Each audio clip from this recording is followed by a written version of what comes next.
welcome to the Every Other Saturday podcast YouTube channel for a match reaction to Alashkert 0, Rangers 0.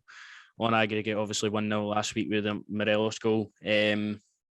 Just happy to get into Europa League group stages.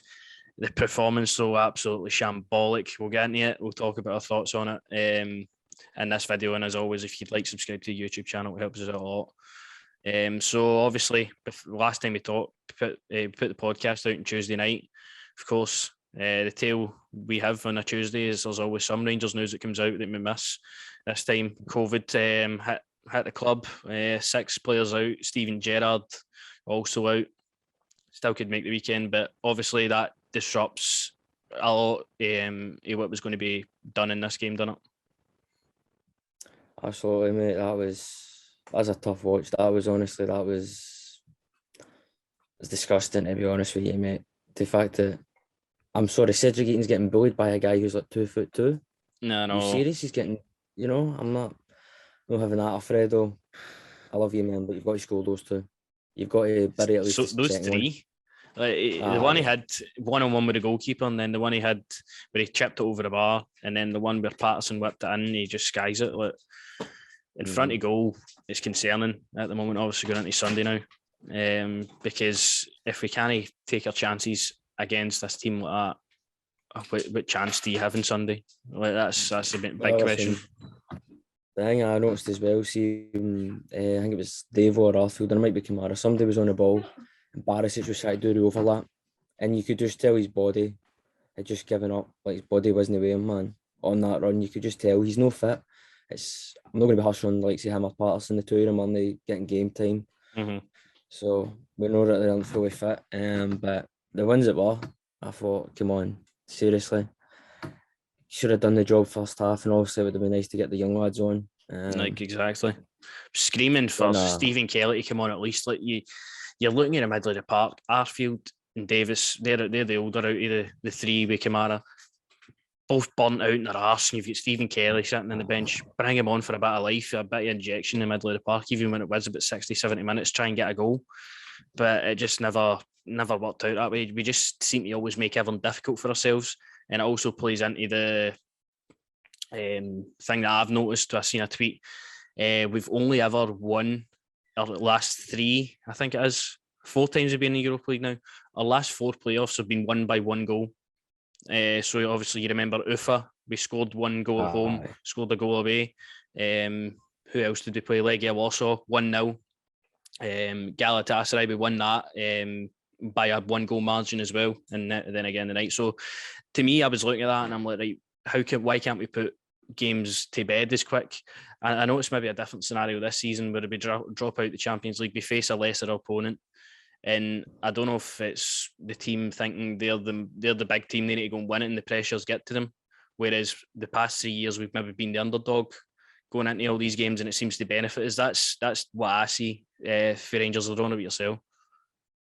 No, I'm honestly, mate, I think they were told, just pass it about. Don't look to do anything, mate. Get the chances, try and take them. I think they've just been told, just go out there and play for a 0-0, try and get the minutes maybe for Barisic and that for Sunday. But I'm thankful there wasn't that many Rangers fans there, because if they were, I'd be wanting my money back, man. For me, that was disgusting, man. That big, listen, we'll go on to obviously talking about the game and that, but that guy that they had on up front, man, he was causing problems all night. And I'll bring a bit of humour to it. I thought Fat Ronaldo was one of their coaching staff. Honestly, if you've seen the guy, he looked like Fat Ronaldo, I'm telling you. But if you want to touch on then the game, the first half, plenty of chances. And then that's where you're at your best, you're in the ascendancy. You can use the argument that it's 37 degrees all you want, but you're still professional footballers. We still had all the chances in the first half to go and kill the game off. We could have seen players like Alex Lowry came off the bench for his first ever appearance for Rangers, but we made it hard on ourselves that we couldn't give these young players opportunities when they'd flown over there. So that to me is a shame for the players that went over there. I would like to see them. Plenty of chances though. Aribo hits the post. That was a good save, right enough for the keeper. But Morelos 1-on-1. Morelos squeezed one over the bar. Arfield with a pass back. You're looking at the finishing. It's abysmal. Sure, the finishing is disgusting. I mean, Joe was unlucky with that one, and then obviously one in the second half he was unlucky with as well. But I'm sorry, Alfredo's got to do so much better for me with that second one, especially. Maybe try and dummy it, take it around the keeper, tap it in. Arfield's one as well, man. I just felt like he just tapped it. He didn't go no and hit it. conviction behind it at all. No. The best shot I seen probably in the first half, was it first half? Connor Golson's, where he just rattled it. Nearly, I know. Shot, so you had his one as well. You get in at half time, you're thinking, right, we've got pie 45 minutes. We look much a better team. They're down to 10 men as well, remember? Didn't seem like it right enough. Second half we came out, and it's just that same old sort of thing that keeps happening as of this season. We can't start a half as well as we did. The second halves anyway, we can't start them good anymore. I don't understand that, because you've got the man advantage. Surely you need to take that to them. And every time you've seen when we pressed them up top end of the pitch, we get the ball back and we were creating opportunities for ourselves, but for whatever reason that just dropped off. And I can understand, obviously, the heat is a big factor. Like, you're not going to be able to do that for 90 minutes, but it was really poor. It was like watching two pub teams. Obviously they had a pub team, and it was watching us being the second pub team, and they had 10 men and looked like the better team. And it's concerning. Obviously, I hate being negative when I talk about Rangers.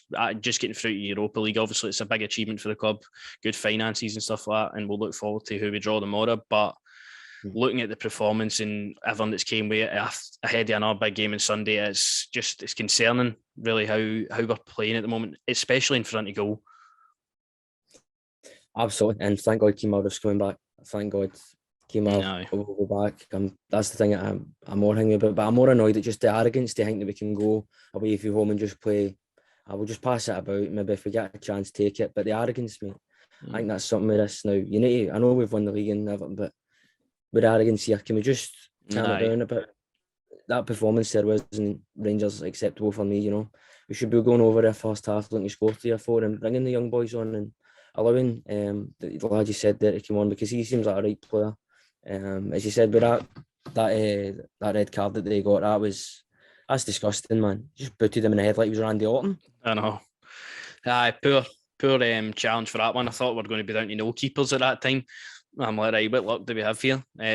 Obviously nothing came in, and probably the biggest positive of the night is Robbie McCrory. First start, clean sheet, and that'll be good for him if he does start again on Sunday, because it's probably the biggest week of his life so far. Getting us through Europe, big for him. And then if he starts on Sunday, it's going to be massive as well. So well done to Robbie McCrory for that one, but it needs to be much better, especially going into Sunday. Now, we can't reflect on this result for too long. It's to the back of the heads now. We look forward to who we draw them on, then all focus has to be on Sunday. And I feel like Kemar Roof will be back in the starting 11. He has to be. Got to be. It's got the front three for me. See if Kent's not going to be available or Scott Wright's not available. I'm playing Rebo, Haji, and Kemar. I know Alfredo, you can say what you hang me, but for me, Kemar's just more clinical. Kemar, he buries him goals, man. He has a hat-trick for me. I love Alfredo with all my heart, man, but that for me, I'm like, seriously, come on, bro. I expect better there for you. Honestly, I felt I just was like the arrogance to actually go away from home and thinking, we'll just play for a boring 0-0 and just go through, and then that'll be it. And then I'll focus on Sunday. That for me is not good enough, man. You've got to focus on the game that's in front of you. I said that team there, that boy up front for him was looking to cause Rangers problems.